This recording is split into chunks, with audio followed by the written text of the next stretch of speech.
unequal.com. This is the home for intelligent Black people. So if you're not Black and intelligent, you probably want to get the fuck out. These conversations will definitely offend you if you are not okay with having your thinking challenged. And believe me, that's what I end up doing. Not so much deliberately all the time. It just happens that way.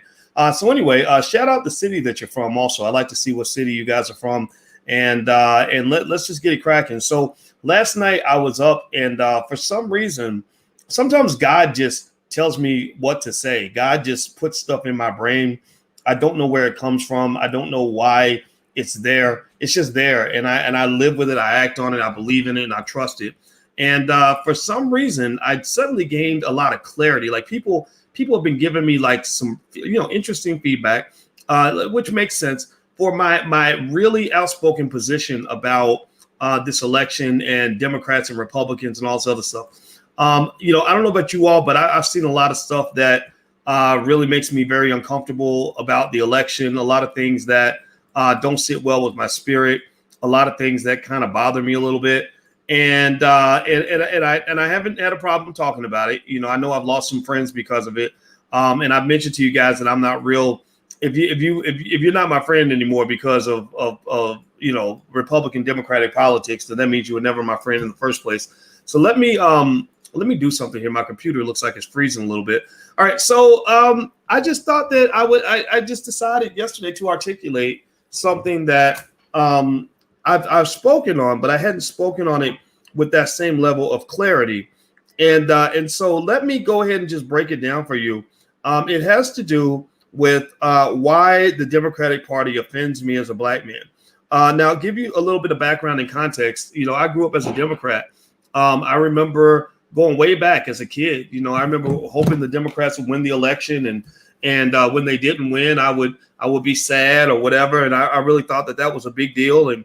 And then I got older, and as I got older and I got wiser about certain things, and I started really thinking about problems in the Black community. And I started thinking about, problems that actually have solutions versus problems where you just pretend like you're trying to solve them. I learned that there's just a difference there. There's a difference in terms of problems that really get solved and problems where you get shitted on. And you get shitted on because people are feeding you a bunch of bullshit. So I decided, I said, you know what, I'm going to go ahead and lay out just literally 22. I didn't pick 22. I just said, I think I should be clear on why the Democratic Party offends me, why it doesn't make me comfortable anymore, why I don't feel like I have a place in that party. And who knows, maybe somebody will listen and maybe somebody can gain something from the discussion. But it probably won't happen. I'm sure that they'll just, they'll do what they do. They try to oppress Black men and get mad at you and call you a Trump supporter and, and all this other stuff, because the ultimate goal is to keep the Black man quiet, not to have him thinking and talking and stuff, right? So let me go ahead and just lay it out. I'm just going to lay it out in as honest of a way as I possibly can, and we'll just kind of get it cracking. Give me a yes or no, by the way. Yes or no. Do you also feel that there are things about the Democratic Party that don't just don't sit well with your values as a Black person? Am I alone? Give me a yes or no. Yes, if you feel like there are some issues. No, if you feel like the Democratic Party is great and wonderful and good for Black folks, and that's what it is. Either way, I'm not gonna shame you or chastise you for your opinion. I think that the goal really is to figure out what our opinions are going to be as Black people and how we can make the right decisions, across the board. Okay, so I see some yeses from Raymond and Sister Vet and Christopher, etc. I see you in there. My computer's acting real crazy, so I can't even see you guys on the screen anymore. I don't know why this stupid thing is acting like this, but that's okay. We'll work it out. All right, so let me just kind of break down this list. I put it on my Facebook page and also my Instagram of The Real Boyce Watkins. I put it up there too. But I figured that I owed you an explanation in terms of what I was thinking when I wrote this list. So let me just read it point by point. And any points that come to mind where I want to explain it further, I will. Of the other points, I won't. It's literally 22 different points I laid out. So here are the reasons I do not, as a Black man, feel that the Democratic Party is for me. Number one, I'm not into LGBT issues. You can love who you want, but that's your business. That's not my business. I don't care who you're having sex with. I don't need you putting it in my face. I don't need you talking to my kids about it. I need you to just be you, and I'm going to be me, and that's just what it's going to be. If I decide I'm watching something on TV, and like I was watching Lovecraft Country, and they had some pretty interesting scenes, I'll just say that. I didn't want to look at that, and I'm not interested in you labeling me or calling me a dirty name. You know, you're homophobic, you're this, and this, just because I don't want to see it. I just don't want to see it. No differently from the way, a mom wouldn't want her child to see a man pull out his penis in a TV show. I just didn't want to see it. Number two, abortion. Abortion really makes me uncomfortable because it really feels like we just killed a baby. And they seem to want to kill black babies the most. I do believe the stories and the conversations about Margaret Sanger, I think that that's an issue that they have yet to really deal with. I think that it took them forever to really even acknowledge that Margaret Sanger was a racist whose goal was black extermination. I participated. I gave a young lady a ride to an abortion clinic, and it made me sick to my stomach that I even participated, even on a microscopic level, in a process that really felt to me very uncomfortable, disgusting, demonic almost. I can't do this, because I have, my girls have had babies. My daughter had a couple kids. My goddaughter's gonna have a baby. My sister-in-law is about to have a baby. And when they're pregnant, I don't see those babies as just little blobs in their stomach. I see them as people. And so abortion doesn't sit well with me. I'm not one that's going to go out and fight anybody about it or tell you can't do it. It's just I don't want any parts in it. I'm not going to talk about an abortion like it's not a big deal.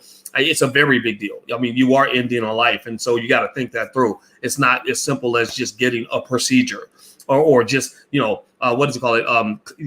Health care. It's not just basic health care. It's literally terminating a person's life. That's how I feel, but it's my right to feel that way, and that's what it is.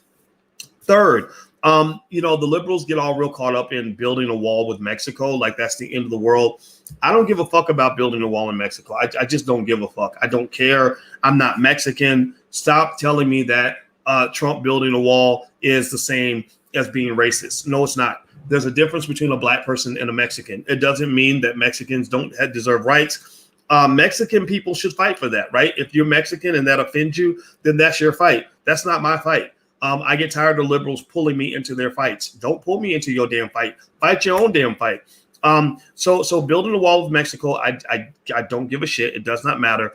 Also, I have no issue with closed borders because as Powernomics and Dr. Claude Anderson teaches, immigration was always used to water down black power, to water down the black vote, to water down black economics, jobs, all opportunities, resources. They can't even give you reparations because now they're talking about trying to do all this stuff for illegal immigrants. So they simply took the money they spend on illegal immigrants and gave that money to black people for reparations. We would be doing well. We'd be able to reconcile the issues that happen in this country. But you can't take care of the issues in this country because you're taking care of people from other countries. I'm not a fan of any of that, and I'm not going to let you shame me into thinking different. Next, I see the Me Too movement as a threat to the safety of black men who can be accused of anything by anyone and end up being raped in prison for the next 20 years because somebody decided to tell a lie. As a black man, I have seen black people get falsely accused of things. I have seen black men, I've seen brothers due to a false accusation that wasn't clearly proven, where they were thrown in front of a kangaroo court, where justice was not served. They go to prison, they get beaten, they get raped, they come home with AIDS, they come home with mental illness. And these are our fathers, these are our husbands, these are the leaders in our community. You've destroyed some of our most valuable assets. I'm not down with that. I'm not voting for that. I'm not supporting that.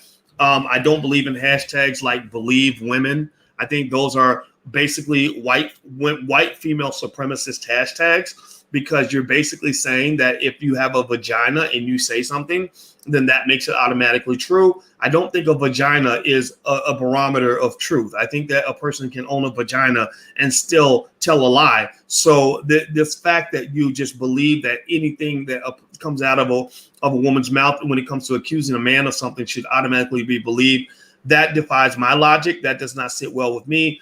So the Me Too movement, I think, was an epic failure. And it failed to do something that was really important, which was to get justice for women who've been legitimately harmed by men. Instead, you turned it into a terrorist tactic where anybody who disagreed with you was going to be severely punished. And I think that that's going to backfire on you. I really do. What else? What's the next thing on the list? Let me see here. Hold on. Do me a favor. Hit the thumbs up button. Please hit the thumbs up, share, and subscribe button. If you haven't hit the thumbs up button, please do that right now. Also, text the word voice to 31996, and you can actually get notifications when I go live. Text voice to 31996. Next, I don't consider COVID to be the leading threat to Black people since it's surpassed by things like shootings, diabetes, heart disease, and Popeye's chicken. So, a few months ago, I got into that whole back and forth over record labels promoting Lizzo and promoting this obesity, as a good thing, like telling Black people that it's great to be obese. Being fat is a wonderful thing. That's body positivity. And anybody who says different is fat shaming, slut shaming, or whatever shaming. And then a few months later, you're complaining because Black people are dying from COVID, when really the direct relationship is right there in front of your face, that people who are obese, people who do have heart disease, diabetes, high blood pressure, and all these other things are more likely to die from COVID. So 1 minute you're telling me to cheer when you're telling people to position themselves to be vulnerable to COVID, and then you're getting mad because I stand up and I say, I told you so, I warned you about this, and you don't want to hear that. So accountability isn't very popular in the community, and I don't consider COVID to be the number one source of number one threat to Black people. Most Black people I know who died did not die from COVID. I do know some, older people who died, things like that. I know that that's very, very real, but I think that fear is artificially manufactured. I feel like they created that fear because it's an election year. So it's an election year, so they create fear. They create fear in an election year. That's what they've done to make this seem like it's the biggest, scariest thing in the world that you should react to, when there's 1,000 things that we've been talking about for years happening right here in the city of Chicago, as far as Black children being murdered every single week. And when we sounded the alarm on that, nobody listened. Nobody talks about that, but everybody wants to talk about COVID. If you ain't going to talk about that, then don't talk about COVID. If you're going to talk about COVID, then you need to talk about that. Next, I'm not happy about the Biden crime bill and the fact that he sent 100,000 or more Black people who were exterminated or stuck in prison. Many of these people are still in jail right now. I know that we get caught up in individual killings and individual shootings and everything else because everyone gets emotional about it, and I totally get that. But that's not nearly as significant as the 100,000 people or more who've been traumatized, who really deserve reparations for receiving extraordinarily long prison sentences under the Biden-Clinton crime bill. These are real lives, and these are real people that are still in prison right now, that are still struggling and still suffering right now because of policies that people put in place. Let me know if you can hear me okay, if you can see me and hear me okay. I just want to make sure I'm coming through all right, because literally I am there we go. Okay. My computer's totally frozen, so I apologize for that, guys, but I hope you can hear me okay. Give me a yes or no if you can hear me all right. I'm gonna keep looking to make sure you can hear me. Okay. Thank you, Spell Legacy. I appreciate it. Jacqueline, thank you so much. All right, let's keep going down the list. And by the way, I know sometimes like comments like this, especially with the heightened emotion of the election season, it's going to cause a couple of things, right? One, some of the people who were my friends are not going to want to be my friends anymore. So if you don't want to be my friend anymore because of what some white guy said, then that's cool. I'd rather replace you with a real friend anyway, where I can express myself and still be loved. So that's the first thing. Second thing is, I'm sure that there's going to be trolling. What happens when Black men use our voice? Because the Democratic Party has pushed Black men to the side and marginalized us and tried to turn us into a pack of hoes. There are people that will do everything they can to try to shame and discredit and attack you. That's a standard political strategy they've used for a long time. And that's a strategy they use when they can't debate with you. They can't explain why you're wrong. They can't provide alternative facts and information that will undermine the point. They just come and they call you names, or they say, oh, you're a Trump supporter, or they make a meme of you wearing a MAGA hat. Well, like they did with Ice Cube, where they Photoshop the Trump hat on his head because he actually went to go talk to Trump. Those are pimp techniques.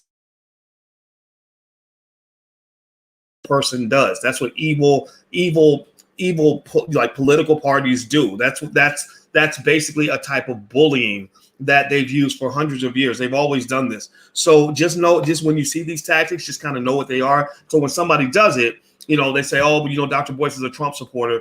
That idea that I'm a Trump supporter because I'm not down with your Democratic bullshit.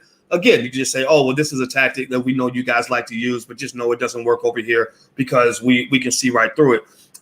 Here's what else is there on the list. I don't believe that Kamala Harris or Barack Obama truly represent the Black community. I know both of them, if you look at their family origins are all over the place. Neither one of them had the Black experience that I had. Barack with his white mama growing up in Hawaii is not the same as a Black kid in the hood growing up in the south side of Chicago. I don't care how anybody wants to twist it and shape it into whatever they want. I don't relate to that guy. I see him as an actor. I see him as a guy who knows how to relate to me because he studied people like me. But I don't think deep down in his heart and soul he relates to me. Kamala Harris, her mama's Indian, her daddy's a Jamaican guy who talks about how his family owned slaves. I don't see Kamala as being me. It doesn't mean that she doesn't have a right to do whatever, but I really wonder if she's like maybe even in that Rachel Dolezal category where you have a lot of people of Indian descent who will lie on their application then say that they're Black so they can get a scholarship. There's plenty of articles out there. If you go look it up, because I was like, why would she go to an HBCU and do all this Black stuff if that wasn't really her thing? And I'm not saying that she was faking it the whole time. I'm saying that there's a big incentive there. There's a big financial incentive to lie and pretend to be Black. A lot of people like to pretend to be Black, except for when it gets real. Like when they're dealing with the real struggles of Blackness, they don't want no parts of that, right? So, but when it comes to the cool stuff about being Black, like wearing Timberlands and rapping and going to an HBCU and getting a scholarship, by telling them that you're African American, I think that's where people want to get on board. But when it comes to the hard conversations about Blackness, like if you ask a Kamala Harris, well, what about reparations? When I poll you guys, when I survey you guys, remember, my master's is in statistics. So I like data. I like information. So when I survey you and I say, what are your top issues? What do you care about the most? Very few of you say, I want to know what Kamala Harris's favorite rapper is. Most of you say, I want reparations. Like they owe us money. Like they need to go ahead and pay up that reparations check, or they need to supply some resources. Don't tell us how much you love us. Don't tell us when Black Lives Matter. Don't go paint the streets, whatever, because you're just fucking up the street. Just make sure you pay what you owe. If you can't pay what you owe, then we don't need to have a conversation. And that's where I'm at. I'm at a point where I want to have real discussions. I don't want to have these fake conversations where I'm going to vote for you just because I like you. I want to vote for you because you're really in this with me. People that are in this with me are the people that I'll support. If you're not in this with me, then I'm not going to support you. So by you refusing to even say the word reparations, you're saying to me, I'm not in this with you, right? Or when you say I'm not doing nothing specifically for Black folks, which is actually what Kamala said, then fine. I'm not doing nothing specifically for Kamala. You're not doing nothing specifically for Black folks, then I'm not doing nothing specifically for you. You're asking me to specifically go to the polls and specifically vote for you. But you telling me you won't specifically do anything for me. Well, why do you think I'm supposed to do something specifically for you, but you won't do anything specifically for me? Anybody who disagrees with that logic, unfortunately, they're white supremacists. Because only a white supremacist would say that you should do something specifically for the white establishment, but they shouldn't feel obligated to do something specifically for you. So I'll just say this. I don't go for that because it sounds to me a lot like bullshit. It sounds pretty stupid to me, honestly. But anyway, let's keep going. Let's keep going down the list. I consider inner city shootings to be as serious as police shootings, and I want to solve both problems at the same time. I think police shootings are a big deal. I think that we should do everything we can to stop people from being shot by the cops. But there's less than 50 unarmed Black men per year that are killed by the police. It's well below 50. There's 40 million Black people. There's hundreds of thousands of Black men in prison. Why don't we go get the men out of prison and then after that also deal with the police shootings? Why don't we go save the 100,000 and then go after the 50? Why do we got to focus on the 50 and ignore the 100,000? That doesn't make sense to me. Also, when you talk about all the shootings in the hood, how come in the same week one guy gets shot and everybody's talking about that one guy because CNN is talking about it, but I can come out and I can say, 87 people got shot in Chicago this week, and that's Chicago alone. That doesn't include Los Angeles. It doesn't include Houston. It doesn't include New York City. It doesn't include Philadelphia. It doesn't include Nashville. It doesn't include Detroit. It doesn't include all the cities across. It's just Chicago alone, and nobody cares. No, literally crickets. Well, the reason that you have crickets on the big stuff, but loud noise on the little stuff is because the little stuff is being controlled by white media that decides what little stuff they want to focus on, and they focus on ignoring the big stuff. And if you want to know why you don't actually get any real progress in the community, it's because you're letting people lead the conversation who don't have your best interests at heart. So they'll focus all day on the little stuff and ignore the big stuff, and then you wonder why the big stuff does not get solved. This is logic. Some people are not logical thinkers. Some people are not strategic thinkers. Overly emotional people are just going to be emotional. They're just going to get mad. They're going to say, "How dare you, you Trump supporter, you son of a bitch? What's wrong with you?" Right? When really, the logical thinkers are going to say, "Yeah, that does make sense. Why would I focus on the little stuff and not the big stuff?" Like when Alicia is upstairs and she tells the kids to clean the kitchen, and if one of the kids stays in their bedroom and says, "Well, I dusted off this little spot on my table." Right. And I got a table in my room and I dusted this little spot. She says, "No, I need you to clean the kitchen. I need you to wash the dishes. I need you to wipe off the counters. I need you to sweep the floor." And they say, no. But I cleaned this little spot all day for an hour. I was rubbing this little spot.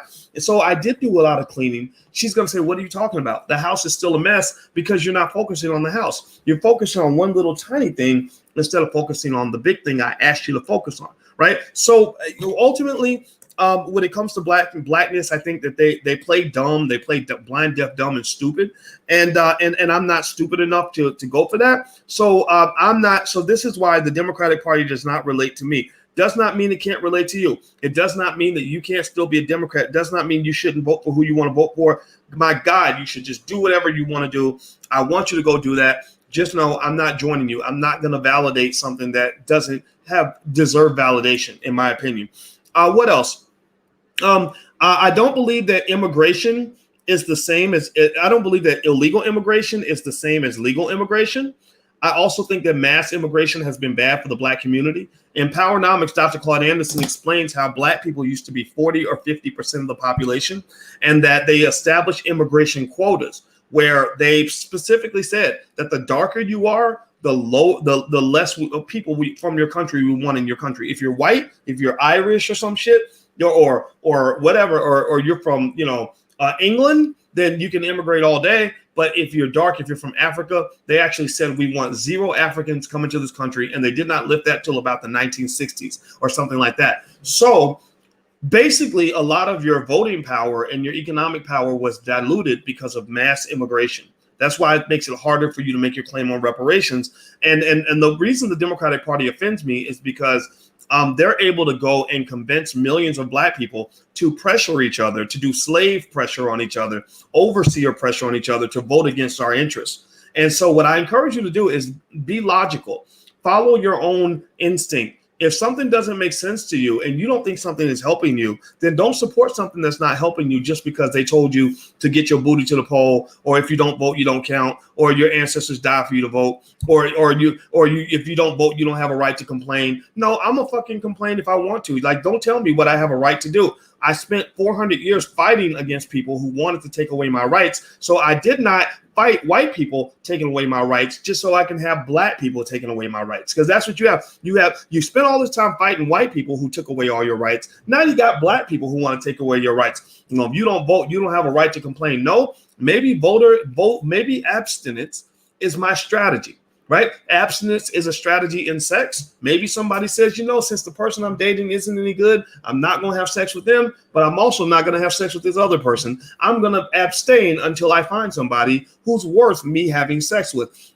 In Congress, when the Democrats were mad at the Republicans for confirming Amy Coney Barrett, the Democrats were supposed to vote. They were supposed to show up and vote for the confirmation of Amy Coney Barrett. Well, guess what they did? They abstained. They stepped away and said, you know what? We're not going to legitimate this process because we feel it's illegitimate. We're not going to participate because by our participation, we're making you falsely believe that we agree with what's going on. So in order to make it sure that you're clear that we don't support this, we're walking away from the table. Right. So anybody who tries to tell you that abstaining is not a strategy, I encourage you to have them, just tell them to go to the political science literature that was written by professors at Harvard, Yale, Stanford, Northwestern University, and read up on the use of voter abstinence as a viable political strategy. Just remember that they're going to tell you it doesn't matter. They're going to tell you that it's not a strategy because it doesn't benefit them to be honest with you. Their goal is to take advantage of slave thinking, like slave thinkers are stupid. So we're just going to tell you that if you don't vote, I mean, you act like they're going to pay attention to you if you don't vote. Well, no, they're going to always pay attention because they're always trying to get votes. And here's the thing. Did y'all know it cost $6 billion to run for president this year? This is the most expensive election cycle in American history. It cost $6 billion to run for president. The congressional races all collected a combined total of $7 billion. So it costs about $14 billion, 7.5 and plus 6.5, about $14 billion to run for all these offices that are out here. Now, why does that work? How does that work? Let me break down the money situation for you. The money comes from big donors who vote with their dollar bills. So they may not have a lot of votes. They may not have the numbers to sway the vote, but they have the numbers to sway the economics, which ultimately sways the vote. And the Nation of Islam, what they found was that the vast majority of the largest donors to both the Democrat and Republican parties, to both parties, actually came from the Jewish community, which is about 1.4% of the population. So this tiny group of people that have focused on their economics, that have done a wonderful job with that. I mean, God bless them for that. This is not anti-Semitic on any level. But this small group of people that is a very small percentage of the population that don't have very many votes, literally use their economic power to gain political power. How do they do that? Well, they support the candidates. They put the money into the candidates' pockets and they say, okay, candidate, you now have $1 billion from us. Take that $1 billion and I want you to go market to black people and control black people and get them to vote. Go pay the Negro overseers, go find the Angela Ryes and the Roland Martins and make sure that they're good and get them to go and put pressure on their people to show up and vote. So we're going to do an ad called Get Your Booty to the Polls. We're going to do another ad called If You Don't Vote, You Don't Count. We're going to get another ad with 2 black men that are rapping and playing basketball so they can convince black men to show up and vote. And we're not going to give them any reason to vote. We're not going to talk about anything that benefits them because after you finish taking care of the billionaires, you ain't got nothing left over to take care of black people, right? So you're not going to take care of black people because you're too busy taking care of the billionaires. So, but we're going to really make them feel, because they're not very smart, we're going to make them feel that they have to vote just because. That voting is just the coolest thing to do. That is what you have to do. And that if you don't vote, then there's something wrong with you. You're not supposed to ask for anything. If you ask for something, then something's wrong with you. If you ask for something, then they're going to call them, they're going to attack them. They're going to call them Trump supporters. They're going to do whatever, as long as they can pressure them into acting without asking for anything. So we're going to engage in what they talk about in Powernomics as the doctrine of unequal exchange. The doctrine of unequal exchange is how rich people get rich and poor people stay poor. So the doctrine of unequal exchange plays a part here where we're giving them something valuable, which is our vote. Our vote is valuable. When they tell you that your vote has value, it really does.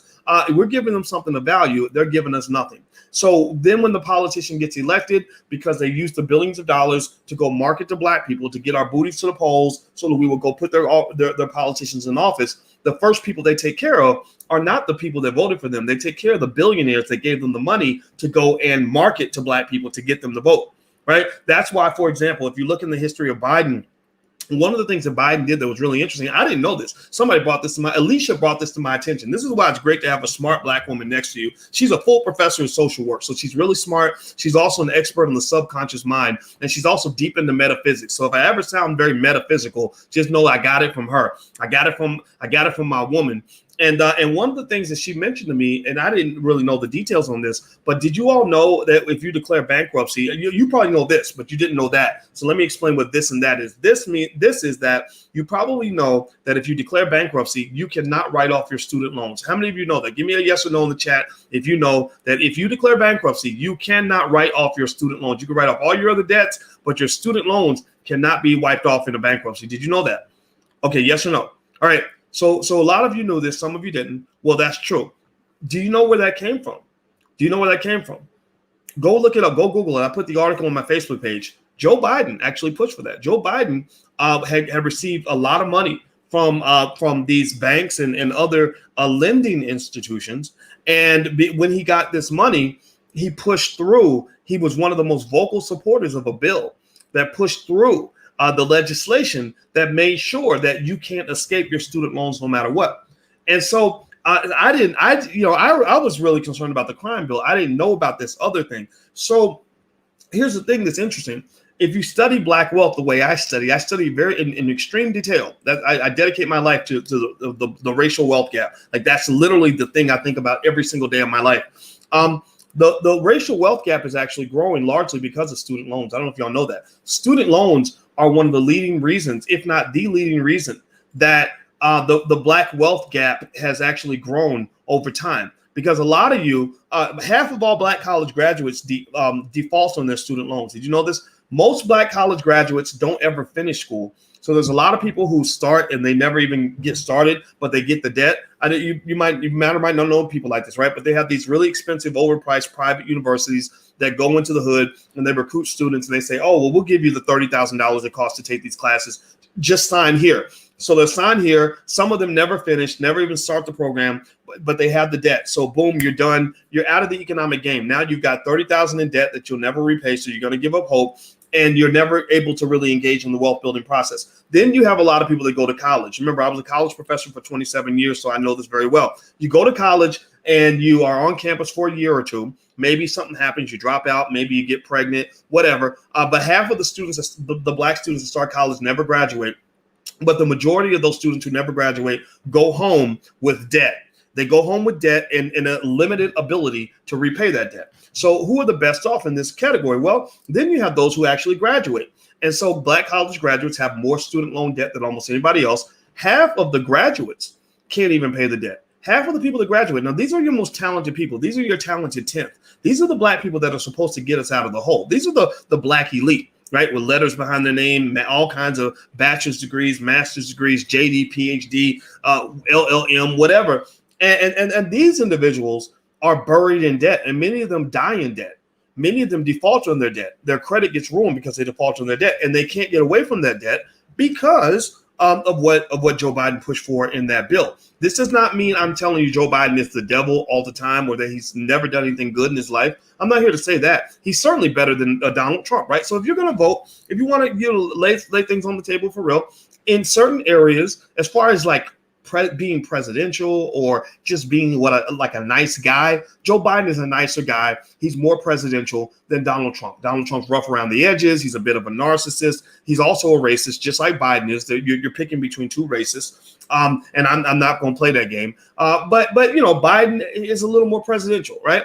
But here's the problem. The deeper problem for me as a black man is that I cannot relate to a lot of the policies that exist on the left. So let me keep going. Let me keep reading down the list. Do me a favor, please hit the thumbs up button, share and subscribe button if you haven't done it yet. Also, just in case you want some things that can help you, you can have a free copy of my book if you go to allblackeconomics.com. There's the URL on the screen, allblackeconomics.com. And you can also text the word voice to 31996 on your phone, and I'll send you text notifications periodically to let you know what we got going on. And hopefully this stuff will help you. All right. So here's what else. Here's what else I put on the list. And I put it on my Instagram. My Instagram's the Real Boys Watkins. I don't wake up worried that the Proud Boys are going to show up at my house and kill me. I can't even think of 100 black people that the Proud Boys have killed in the last 2 years. I see them as a phantom threat designed to scare me, and I don't scare easily. And here's the reason that's a problem.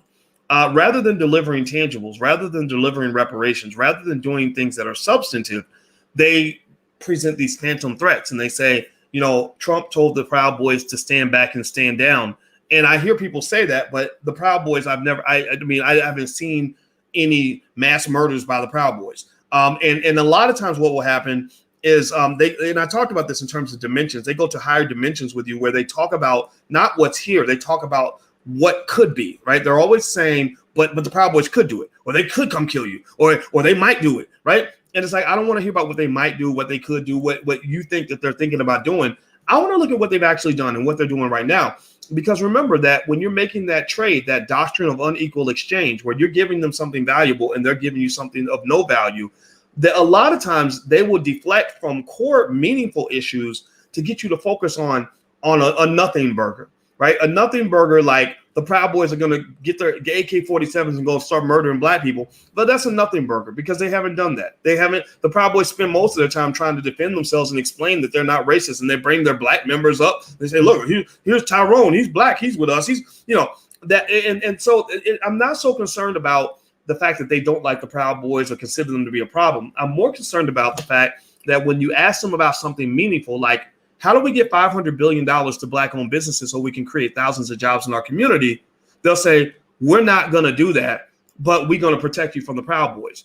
Well, no, give us the money and we'll go buy some guns. And if the Proud Boys want to step up, then we can get down like that. We're not children. We can defend ourselves. And again, I don't relate to that as a Black man because I don't need protection from liberal white people in order to feel safe. I don't need any of that. I protect my family. I can protect my community. I can get together with a bunch of other brothers. My friend Willie D. Willie D. Always, if I call up Willie and say, "Hey, man, look, this is about to go down. I need some Black men that are going to really stand with me." I'll call up Willie D. Maybe call my friend David Banner and some other guys, and we come together and we'll be fine. We don't need protection. So the heterosexual Black male does not relate to this whole protectionist sort of mindset. So again, maybe the Democratic Party is maybe if you're gay or if you're LGBT, maybe the party's for you.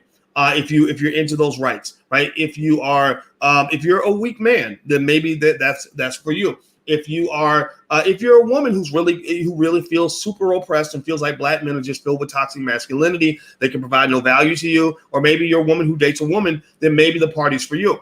But Black men who are, who just, want to be able to do things on their own, there's a lot happening there that really alienates us.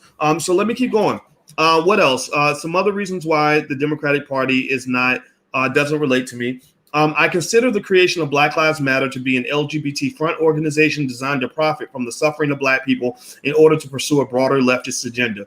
The Black Lives Matter told on themselves. If you go to the blacklivesmatter.org website, basically up until maybe 2 or 3 weeks ago, when they started to try to be mainstream, when they realized people were calling them out, they were very clear about exactly who they are and what they want to do. They were clear that they want to dismantle the nuclear family. Well, that's completely in contradiction to what I believe in. I want to build the nuclear family. They were very clear that that transgender issues and homophobia type stuff was like their top priority. That's not my top priority.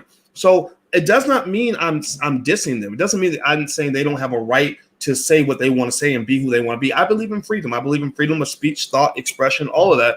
But don't try to pull me into your agenda as if your agenda is my agenda. Don't try to hijack me and pull me away from where I am and who I am and where I need to be focused so I can focus on what you need me to focus on, right? If I'm working on my own business, don't pull me over and have me working the cash register at your McDonald's franchise.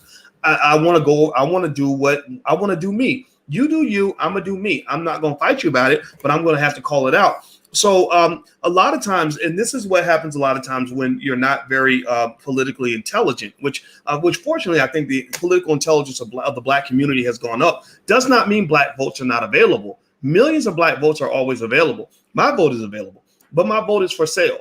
My vote is for sale to the highest bidder. Whichever party delivers something that's substantive and real, then I'll say, okay, you know what? I'll vote for you because we really need that. And I appreciate the fact that you're doing that. Doesn't matter if you're Democrat, Republican, or independent. I'm going to hear you out. I have no loyalty to any party until that party has earned my loyalty. That's how you switch from the doctrine of unequal exchange to a doctrine of equal exchange, to a doctrine of quid pro quo, which is built on a fundamental type of self-respect that unfortunately we're not taught as Black people. We're not taught to be able to feel comfortable saying, take care of me and I'm going to take care of you. Everything you want me to do for you, I just need you to do the same for me. We're taught to believe that somehow that's too radical, or that's bad, or that something's wrong with you, or that you're a bad person. Well, really, that's actually human nature. That's what everyone else does. Every other community does that. But for some reason, we're still stuck in that kind of slave thing. And it is what it is. What are some other reasons why I don't relate to the Democratic Party? I don't think my Christian mother is homophobic just because she believes in her Bible. I became very offended when I don't even go to church, but I was very offended when they kept calling the Black church homophobic and they were bringing Black commentators on TV to reiterate that white liberal talking point. To me, if they want to speak their nonsense, let them speak their nonsense, but you don't have to co-sign on that just because MSNBC is giving you a paycheck. A lot of our scholars have been wussified and wimpified and whiteified and everything else to the point where I think they forget where their loyalty needs to lie. So I guess it's fine. I mean, if you got a job at Duke University and they're paying you a good salary, then go ahead and take care of Duke. but don't try to sort of do double speak. Don't try to be a double agent, like, oh, I'm really advocating for the black community. No, you're working for those white people. They're paying your bills, so maybe that's where your attention should be. And I think clarity is really what I think we should seek out. It doesn't mean that I need you to change who you are. I just need to know who you are, so you can't pretend to me that you're something other than what you are and still get my support. I'm not comfortable with Cardi B teaching little girls how to sell WAP for money when they're in the second grade. I get disgusted as a parent when I turn on TikTok and I see stuff on TikTok that should not be on TikTok. You should not have grown-ass women twerking on TikTok or talking about selling their vagina for a Gucci bag. I think that the fundamental principle that I believe, maybe I'm old-fashioned, but I believe in teaching little black girls that what they have to offer is very precious, that the womb of the black woman is one of the most sacred locations in the history of this earth, that gods and goddesses, kings and queens come from your womb. So people should not have easy access to that. Your access to your womb should not be sold for a Gucci bag. So I'm not a fan of that. I don't consider that to be body positivity. I don't consider that to be free sexual expression when she's talking about all the things she can do, all the things she can put in her mouth in a bedroom, and she's rapping this over a song, and a 7-year-old is hearing that, because I think that I believe in cause and effect. I'm very good at seeing cause and effect. And I believe that there is a connection between sexualizing little girls at the age of 7 and then what happens to them when they get 12, 13, 14 years old, when R. Kelly's rolling through the neighborhood with some ice cream cones in one pocket and $25 in the other, and he's up there picking up chicks, and these little girls are in the 7th grade and they think they're grown enough for a grown-up relationship. So you're setting your children up for exploitation when you sexualize and you're molesting their minds with inappropriate content, and when they're in the 1st, 2nd, or 3rd grade. I'm not a fan of that. I'm not going to say anybody else can't do what they're going to do. But when it comes to me and my kids, I'm not going to support that. I'm not going to be dumb enough to vote for policies or ideologies that support things that I feel are in my or are directly against my interests as a father, as a black man, as a human being. Next, hit the thumbs up button. Please hit the thumbs up button if you haven't done it yet. It's very important. So next. I believe that black fathers, this is another reason I don't relate to the Democratic Party. I believe that black fathers are an essential part of the home. When I saw Black Lives Matter said that their goal was to dismantle the nuclear family, and I hear people talk about toxic masculinity. I hear people they tend to promote, like you look at Kamala Harris, she's married to a white man. Even what's her name, Candace Owens is married to a white man. I see all these sorts of things happening that are almost this idea that's being subtly shared to say that the black man is a miserable failure, that you must give up on the black man, because if you support the black man, you're on the losing team. The winning team is to get next to a rich white guy like Kamala so you can run for president, or to go date another woman because everybody's gay now. Everybody wants to date the same gender, or maybe men want to become women or whatever. I think that the heterosexual masculine black male is extremely important. I think alpha males matter. I think that the strong black men are the ones who protect and defend the community. The reason your community is not defended, the reason that so much predatory behavior occurs, is because you have a defenseless community. And it's also why I think Joe Biden feels very comfortable coming in and only working through black women and not even acknowledging black men. The whole situation with Ice Cube, the reason that situation with Ice Cube was so offensive to so many people is because they're not used to black men speaking up. They're used to believing that they're used to being political slumlords. As political slumlords, they believe that they are monitoring and controlling and managing a fatherless community that does not have any men. So when Ice Cube steps up and says, not only am I challenging you, not only am I demanding quid pro quo, me and my team of black men. Ice Cube didn't do it by himself. He had a lot of scholars in his back. We weren't the guys on TV, but he was talking to all of us. I had many conversations with Cube. Many other guys had conversations with Cube. Brilliant black male scholars and some women as well had conversations with Cube. And Cube went up there with an army of black people who said, we demand something in exchange for our vote. So when that black man appears and says, wait, I'm using all this power you gave me through your entertainment systems, your hip hop music that's typically used to exploit black people, I'm actually going to use that power to empower black people. He was no different from some of the groups in other countries where the U.S. government would fund them with weapons and money, and then they would turn those missiles back on the United States. So he's basically taking the missiles that they gave him because they thought he was going to shut up and rap or shut up and dribble or just sit around and just be a rich guy who was detached from the community. And he literally flipped that back on into their face. And that, I think, was very frightening and very disconcerting for them, because they're kind of like, wait a minute, like, you're not supposed to do this. The black man is not supposed to show up to the game, but when daddy busts through the door and says, daddy's home, I'm here, I'm in this conversation too, a lot of people are going to be offended. But then a lot of people cheered for him, which gives me hope. It lets me know that there is a vast contingent of millions of black people who get everything that I'm saying, that understand completely what I'm saying. I did a survey. We have 400,000 subscribers on our YouTube channel. I did a survey and I asked those people, again, these are not typical black people. They tend to be more intelligent. They're a little more educated. They're a little more, they have a stronger black identity. So this is not, an average random sample of black people, but they're mostly black. And I said, what do you think about what Ice Cube is doing? Do you support it or are you against it? 96% of you said you supported Ice Cube. So when 96% of black people from a specific pocket of the black community, from the intelligent black community, hundreds of thousands of black people, 96% say they support Ice Cube, but yet you turn on TV where they've got black commentators being paid by white media outlets who are run by the Democratic Party, which is supposed to be your friend, and they're preaching a completely different narrative. They're not even bringing on people who are presenting that 96%. Then that really speaks to the way the propaganda works. That speaks to the level of misinformation that they thrust on the community. So it's ironic, fascinating to me, that one of the first things that they'll say when they hear from black people like me who have these platforms and other people like a Tariq Nasheed and others who are sharing a narrative that you're not seeing in mainstream media, one of the things they do is they seek to discredit. Discrediting is a standardized political tactic that is used because politics is a dirty game. So they'll come in and they'll say, those aren't real black opinions. Those are Russian bots. That's misinformation. That's propaganda, right? So it's fascinating that the people that are accusing us of misinformation and propaganda are actually using misinformation and propaganda to pursue their agenda. The only reason Ice Cube, pay attention, if you look at his Twitter, and I remember when Cube was going through this, we talked a couple of times. Remember, Cube was supposed to go on CNN to talk to Chris Cuomo.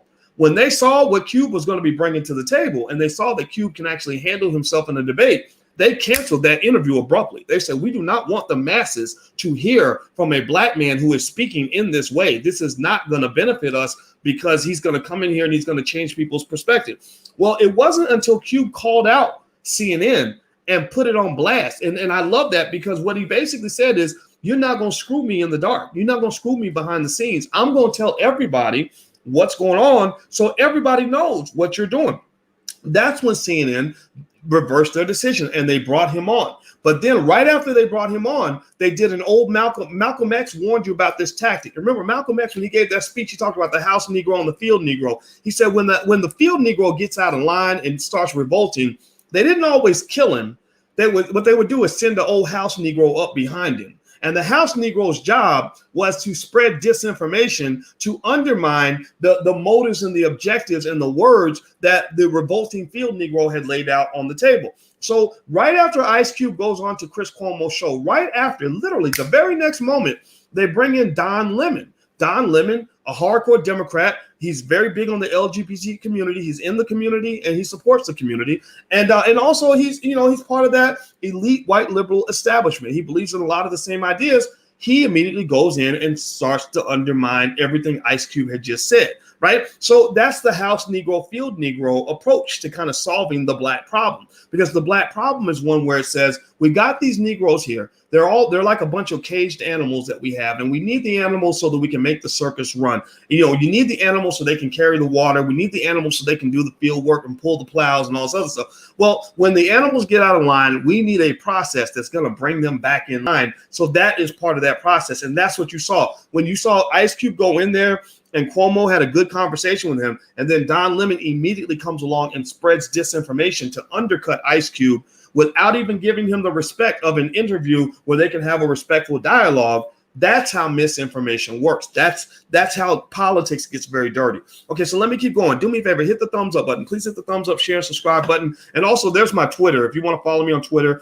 And also, you can text the word voice to 31996 if you if you want to get text notifications and stuff like that when I go live. So let me keep going. Other reasons why I don't relate to the Democratic Party, and actually let me see. I see if I can try to put it on the screen so you can see what we actually started. You know what? I don't even have it. So, but basically, we're talking about the reasons why I, as a heterosexual black male, have to really be clear on why the Democratic Party doesn't relate to me. I wanted to lay it out because I say things and people get confused and aren't sure and people say, well, what do you want us to do? Who should we vote for? And I say, I don't want to do that. I'm not here to tell you who to vote for because I want you to have freedom. I'm not here to complain about the fact that they're taking your freedom and then I'm taking your freedom too. I don't want to take your freedom. I just want to lay it out there because I think that we need a clear, concise understanding of exactly what their beliefs are and why many of these beliefs just don't align with the values of certain black people. So let's keep going. Also, another reason I don't align with the Democratic Party is that I'm not a fan of the victim mentality.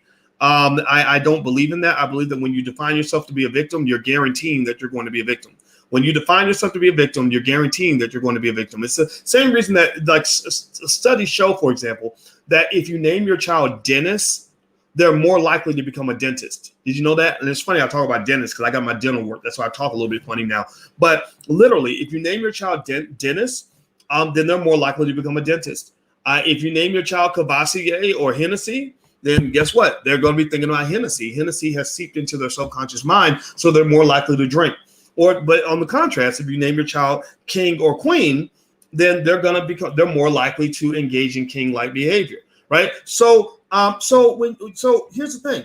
When you label yourself as a victim and you allow yourself, especially for men who are capable and strong and smart, when you let people convince you that your job as a black man is to simply avoid further victimization, they have pretty much stripped you of almost all your power. Because you can't really win a game by just playing defense. You can't score points on defense all the time. And when you're labeled as a victim, you're always on the defensive. You're always reacting to what a white supremacist has said about you, what they might do to you. You're always sort of operating in fear. Anybody who's ever played sports, a lot of brothers, we were athletes. I played basketball, football, track, all these things. And one thing I learned about sports is that you can't win if you're always on defense, and you also can't win if you're scared. If you're always scared and you enter a football game with fear, then you're more likely to be injured. You're more likely to be hurt. And raise your hand if you've ever played football and you know what I'm talking about. If you go in and you're afraid, like, oh my God, I could get paralyzed, I might get hurt, I might twist my ankle, then you're not going to do very well, right? So the same thing is true with the political game. If you enter the game with fear, then you're probably not going to win very well because it's hard to negotiate with fear. And another example I'll give you, I told you guys I like poker. Poker is a fun game for me. It's a game of strategy, psychology, and math.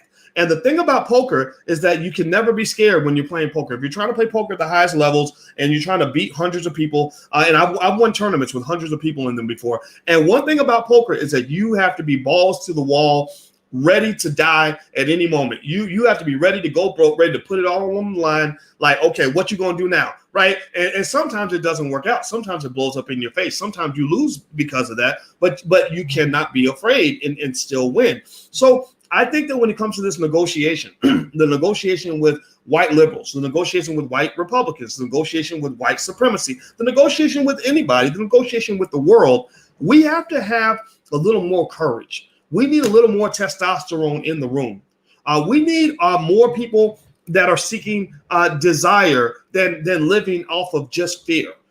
Fear can't be the only thing you react to. You must also react to your possibilities and your desire and your relentless need to pursue your greatest purpose, right? So what I'm talking about here, what I'm really talking about here is black excellence.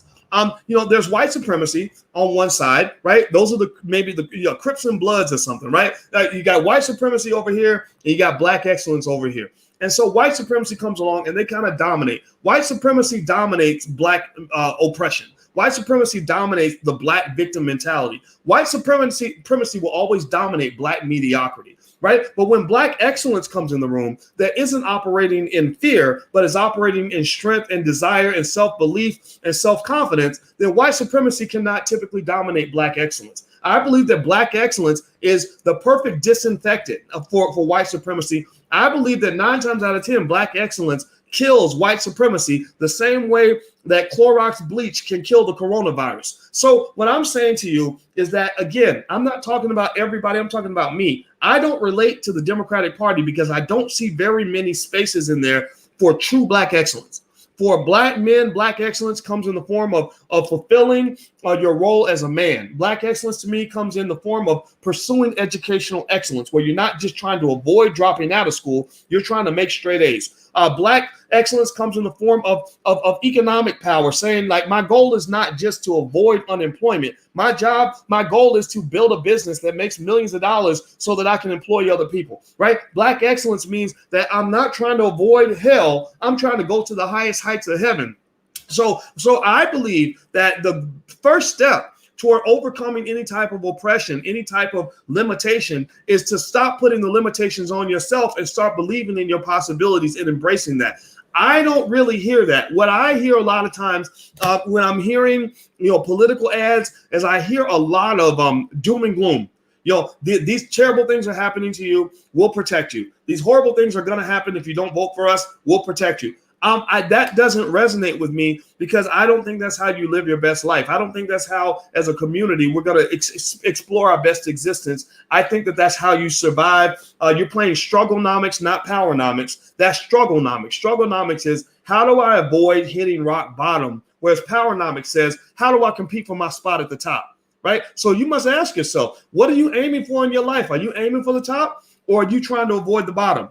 Which one are you doing? Make a decision. Like, say something in the chat. Let me know. Are you aiming for the top, or are you trying to avoid the bottom? Some of us are in that position. Sometimes you got to think about that, right? Like, it's like football. Sometimes you are in a situation where you're trying to avoid getting sacked in the end zone. You're on the 1 yard line trying to run a play. You got to avoid getting the safety, right? So sometimes you're in that situation, but then there's the point where maybe you're in the red zone and you're like, the end zone is 10 yards away.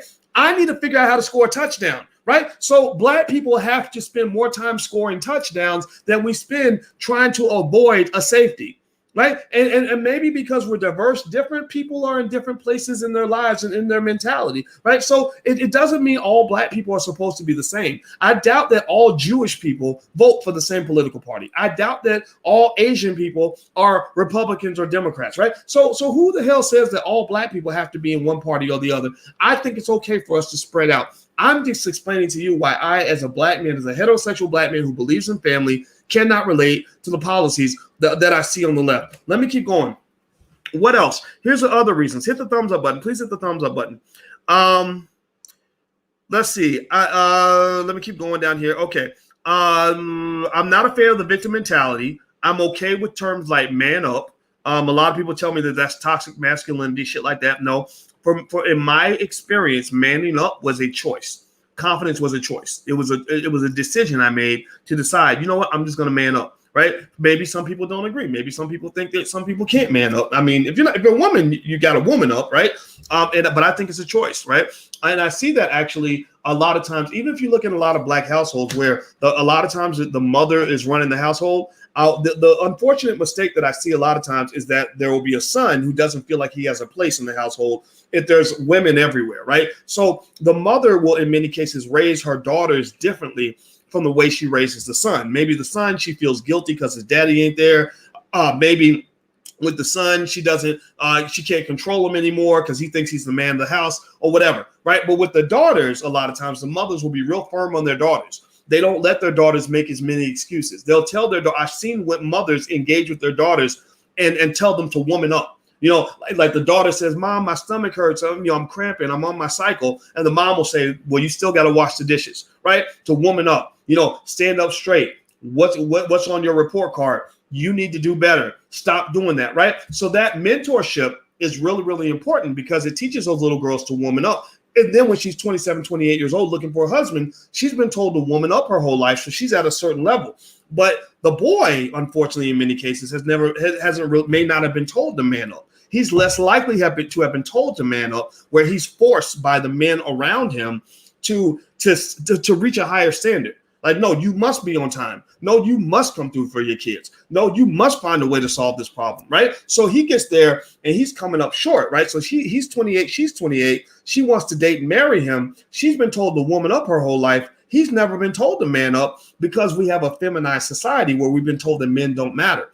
So as a result, you have a failure in the ultimate transaction that is essential for your survival, the transaction where men and women get together and procreate and build families and everything else. Well, you can't build an institution when some of the bricks are made out of mashed potatoes, right? You can't build a building if some of the bricks are not stable and consistent, right? So some people are not built for institution building. Some people are not built for sturdy relationships. Some people are not built for sturdy families. So part of being built for those things comes from terms like man up, right? I have a 17-year-old that's in my house. I'm his bonus dad. I'm not his actual dad. You could tell if you met him, you would tell instantly because he's about 6'6". Now his daddy is 6'6", just like him, right? So I'm not his daddy. But I'm a mentor. I'm there. I run this house. This is my house, right? So we have an understanding in terms of how this house is going to be run. But I know I'm not his daddy.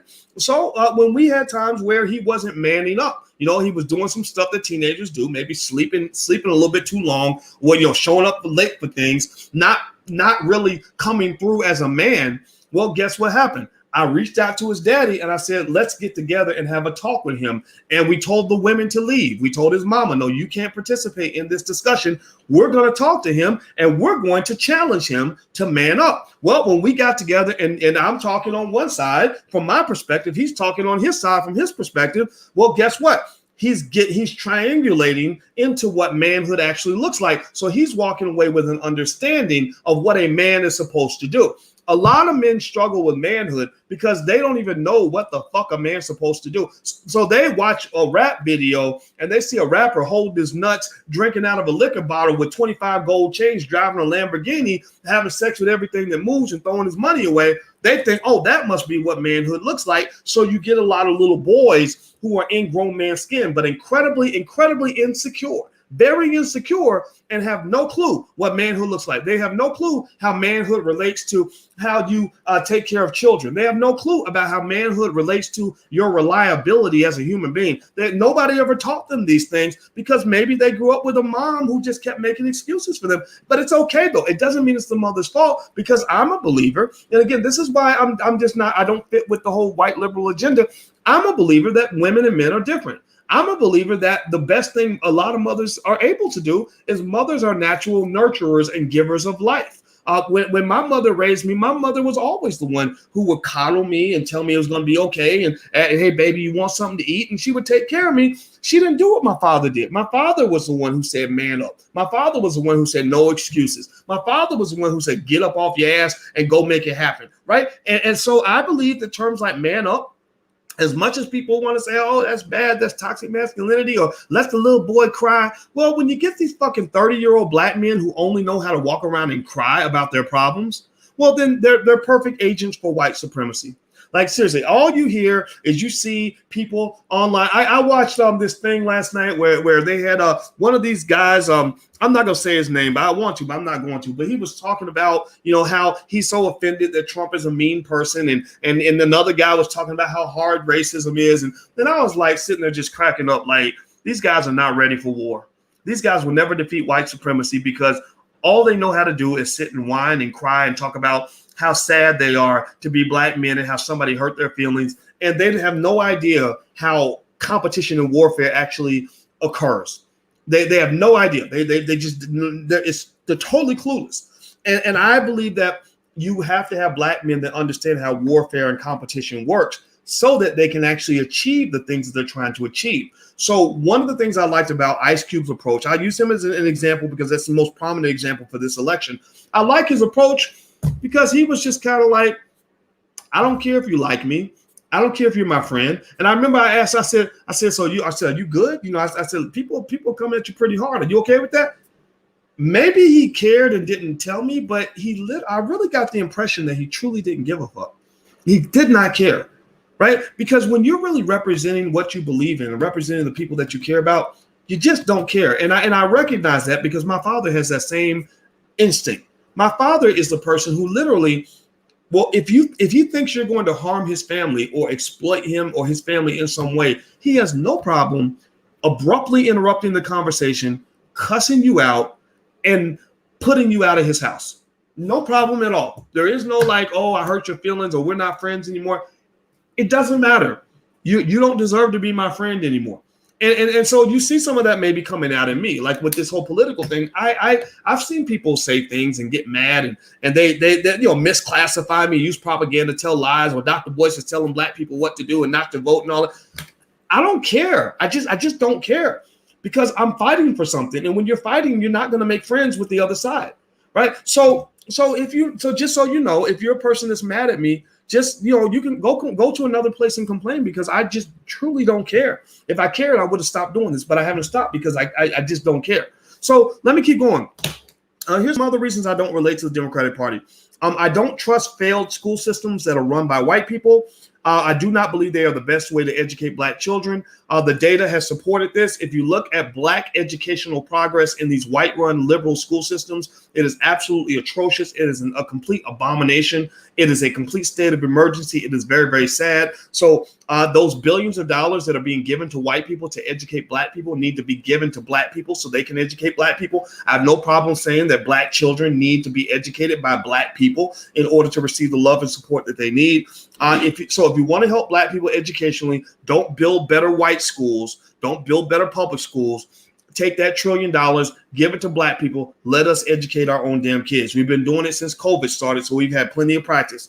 I believe that Hollywood uses media to feminize the black male and demonize those who do not submit. If you watch most Hollywood movies, they will have the LGBT person. In many cases, they will be black. They will make that person the hero so that you love the hero, and then they'll have the person do something really gay, so you'll associate that their sexuality with who they are as a person, right? So you'll say, "Oh, he's the hero. I relate to the hero. I'm rooting for the hero," and then suddenly the hero will go kiss another dude, and then they're like, "We got your ass." Right? We've created a Pavlovian association. Pavlovian meaning Pavlov's dog. Pavlov had a dog. He was an Italian guy, I think, who had a dog where he wanted to train the dog to associate a bell, the ringing of a bell, with eating food. So every time he fed him, he would ring the bell. Right? Every time he fed him, the dog would hear the bell. So then he got to the point where he could ring the bell and the dog would think, "Oh, it's time to eat. It's time to eat," right? Because he associated the bell with the food. So Hollywood is really slick with this.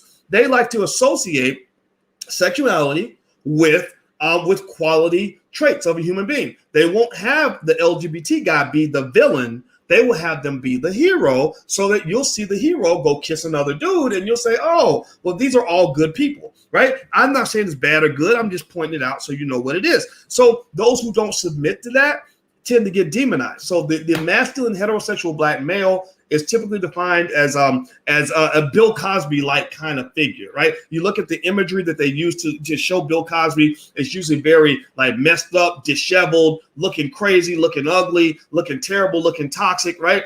And that's a deliberate effort to reduce him from America's dad to America's demon. Right.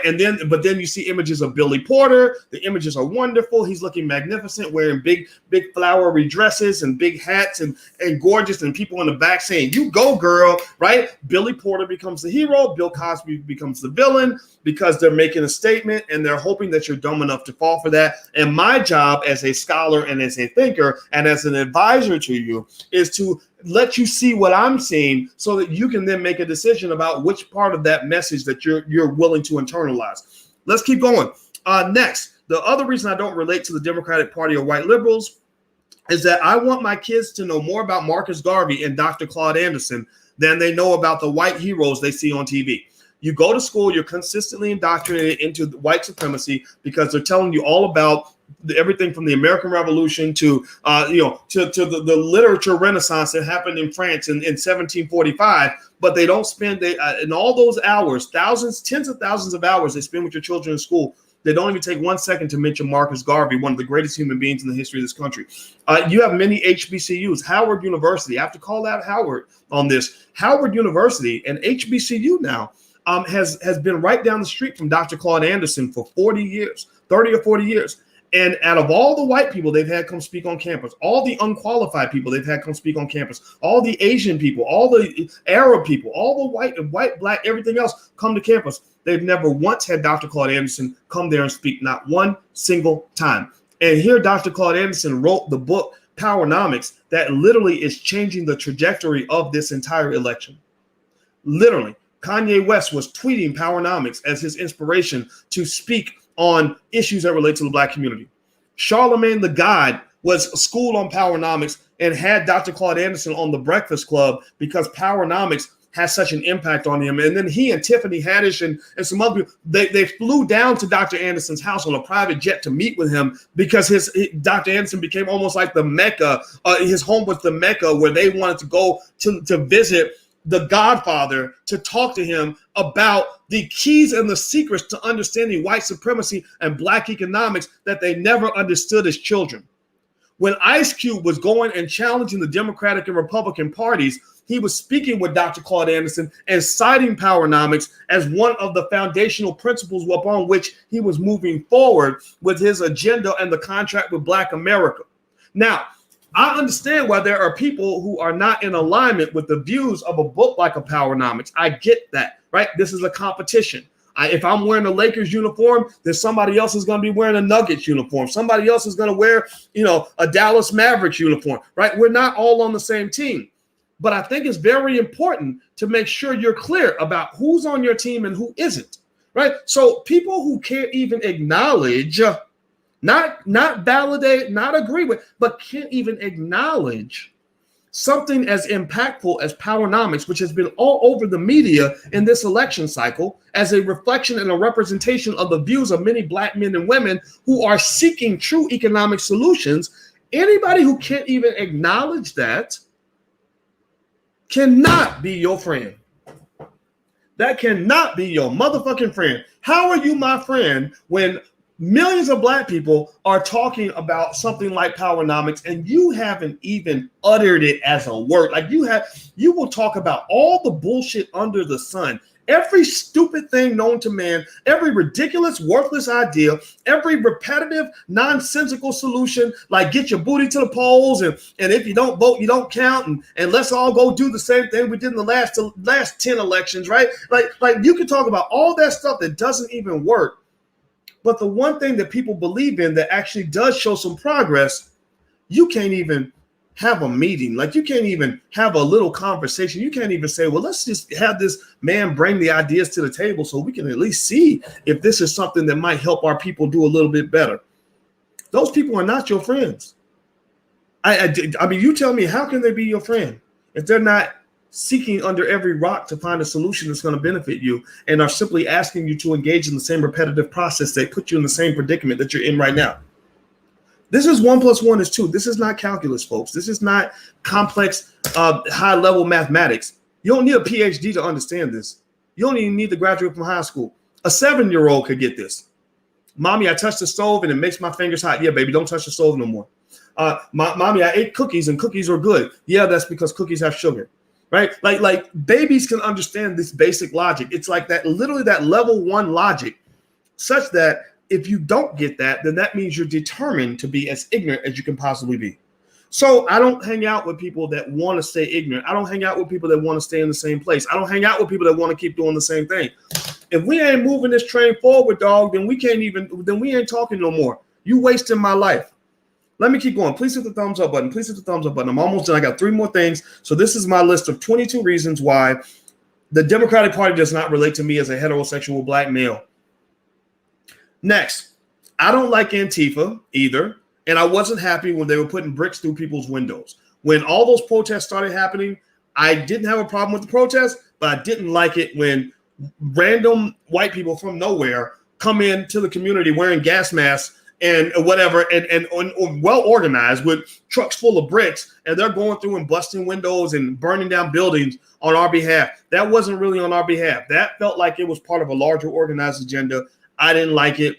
I don't want to be a communist. I don't want to be a Marxist. I don't want to be a socialist. And I'll tell you where I was really hip to this is in Southside Chicago, near the University of Chicago. That's a pretty heavy hotbed for socialism, right? And it's nothing against it. There's some good ideas in socialism. I just don't want to be a socialist, right? But just like there's good ideas in capitalism, but I don't want to be a hardcore capitalist. I'm black first, which means I'd rather specifically design an ideology that's uniquely created to solve our specific problems. That's how I think. So I'm not anti-capitalism, I'm not anti-socialism. I just don't want to be in bed full time with either one. So anyway, a guy from the socialist communist community here in Chicago calls me and tells me that they're having that. He says, Cornel West told me to reach out to you. I said, yeah, Cornel West is a quality individual. I love this man. What do you need? How can I help you? He said, well, he told me that you'd be a great person for us to work with on this rally we want to have to support Mike Brown in the shooting. I'm like, okay, I'm down. Let's do it. I'm there. So I go to the rally and we do our thing. And they're like, yeah, this is inappropriate. And the police, blah, blah, blah. And I it's fine. Okay. So then I come to one of their meetings and then I start seeing where I'm being given all this communist propaganda. I'm being given, these communist newspapers and they're calling each other comrade and I'm just like, okay, well, this is more than I signed. I didn't sign up for all this shit now, but whatever. I'm not offended. I just, if I'm not offended, if you give me something, I'll just throw it in the trash. So I threw it in the trash and went home. Next thing I know, this dude is calling me and pressuring me to give all this money for these communist causes that had nothing to do with the original cause that brought me in the first place. And I'm a pretty polite guy on the phone, I think, probably too nice sometimes, but this pissed me off. I was with my family, trying to do something with my family. I'm like, man, you had me on the phone 30 minutes and you trying to pressure me and bully me into giving you a bunch of money. I said, don't call me no more. Goodbye, right? And that was my first engagement with how they will use something. They will use your trauma. They will use your suffering as a segue to basically get in your drawers. That's what it is. They're no different from a dude who said, you got your baby. They're like, oh, that's a cute baby. And they're like, gag, goo, goo. And he's really trying to have sex with you. Like, seriously, that's what they're trying to basically get you pregnant with all these other things that you don't want, all their little ideological STDs. They're trying to infect you with their coronavirus by basically using what your vulnerability point is, because Black people are full of insecurities and vulnerabilities, full of windows of opportunity for others to infiltrate into that space to get you to take on the bigger package and to become part of their army. So they might refer to this as some sort of partnership or integration, when really it is an occupation. It is a different kind of colonization. I don't want to be colonized. I want to be independent. I want to be free. And I don't trust these people. They lie, they'll steal, they'll kill, they'll do anything to support and promote their agenda. I want no parts of any of that. I don't want to be a part of that. I just want to build with my people and do something good before I'm old and dead. That's what I want to do. So count me out. So I told them to go to hell. Next, what else? This is our last two things on my list.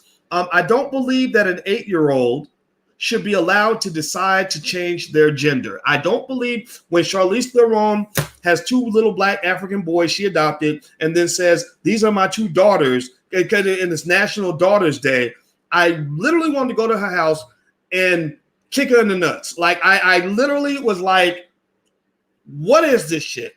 I don't understand any of this. So you mean both of the boys want to be girls? Both of them? And they're like 7?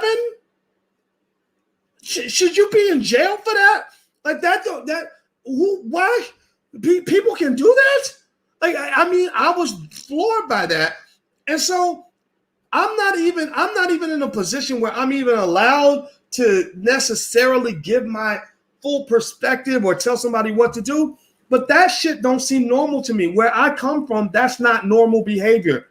There's no amount of liberty, freedom, and expression that fits with this idea that you adopt 2 Black boys and then suddenly they're your daughters.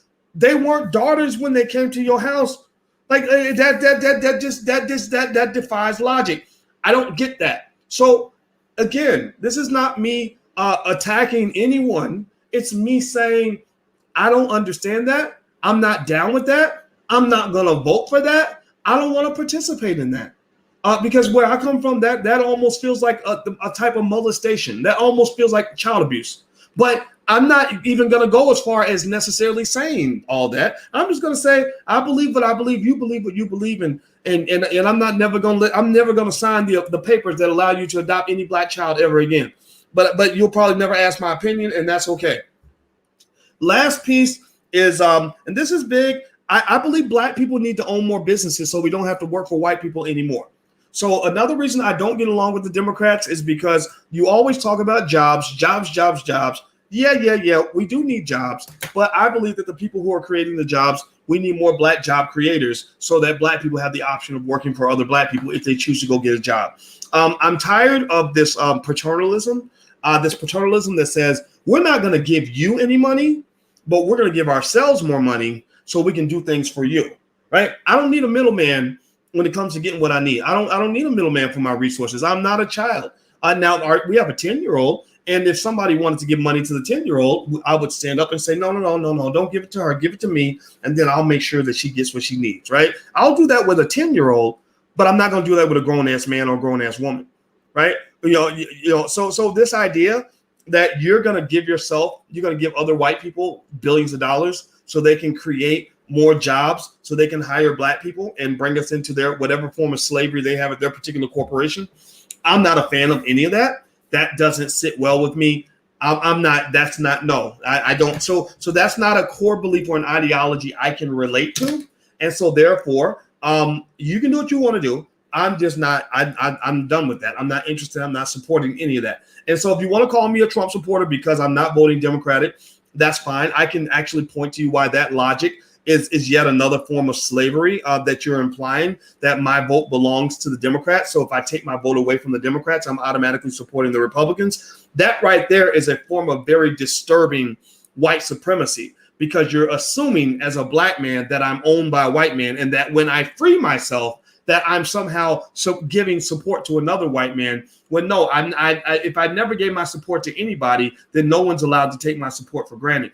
That's a little piece. That's a very subtle piece of liberation talk, a little piece of freedom ideology that a lot of people won't understand. They won't get that, right? So I don't try to explain it to everybody.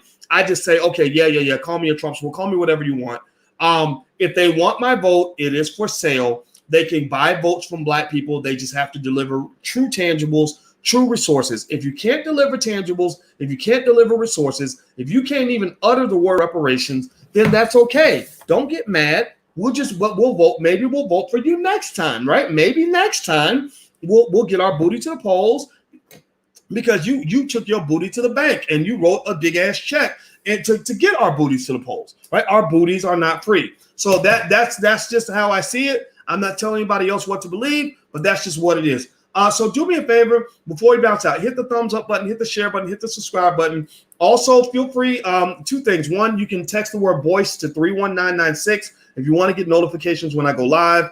We're doing a lot of cool stuff with drvoicetv.com, and I hope you guys are getting value from all the things we're doing. We're doing a ton of stuff economically and otherwise. We are very solution-oriented. Our solutions are working. I believe that we played a big part in why all the rappers are now talking about ownership and economics and everything else. Like I believe we're right in the middle of this, so I'm really excited about that. Also, if you haven't learned to buy stock yet, in terms of tangible solutions that you can apply that's going to help your family, there's a URL you can go to. You get free information from the Black Business School, and also you can learn to buy your first share of stock for free by going to firstshareofstock.com. There's the URL right there, firstshareofstock.com. And also, if you want to follow me on Instagram, there's my Instagram. It's The Real Boyce Watkins. So feel free to follow me on the gram if you want to. I'm losing a lot of friends because of this election. But it's great, because when you lose the bad friends, you get a chance to make some new ones and some good ones. And so anybody who's offended by what I have to say, if you're in there and you're just mad because you feel like you feel differently, that's okay. You can unfriend me, because every time I have a waiting list that's this long of people that want to friend me on my Facebook page. So whenever somebody unfriends me, I'm actually quite happy, because that way we can find a better match. My goal is not to relate to all people. All lives don't matter to me. I'm not an all lives matter kind of guy. So my goal is not to relate to all people. My goal is to relate to my people. So if we're not the same people, then that's okay. You go relate to somebody else. I'm going to relate to my people, because my goal is to mobilize and to strengthen the minds of the people who get what I'm saying, so that we can go out here and we can kick ass. I want us to be more powerful than the Jewish community is right now. Like, I want us, our little pocket of black people, to literally be so powerful, so well informed, so intelligent, so strategic, so capable, that when we step in the room, we will dominate any form of white supremacy, because we got black excellence right there in the backpack. So Beyonce carries hot sauce in her bag. I carry black excellence in my bag. So let's be excellent and let's believe in ourselves and let's not take any bullshit from anybody because you are meant to win. So go out here and win, black people. I love you. I'm out of here. I'm going to go spend time with my kids for Halloween. I got this cool mask where I dress as an old white man. I called him Hubert P. Rothenstein III. And so I'm going to take a video of it. I'll show you guys. I did one on my Instagram. I'll do another one a little bit later. So I'm about to go have some fun and forget all the serious stuff. So I hope this helps you. Have a good day, everybody. Love you. I'll see you soon. Take care.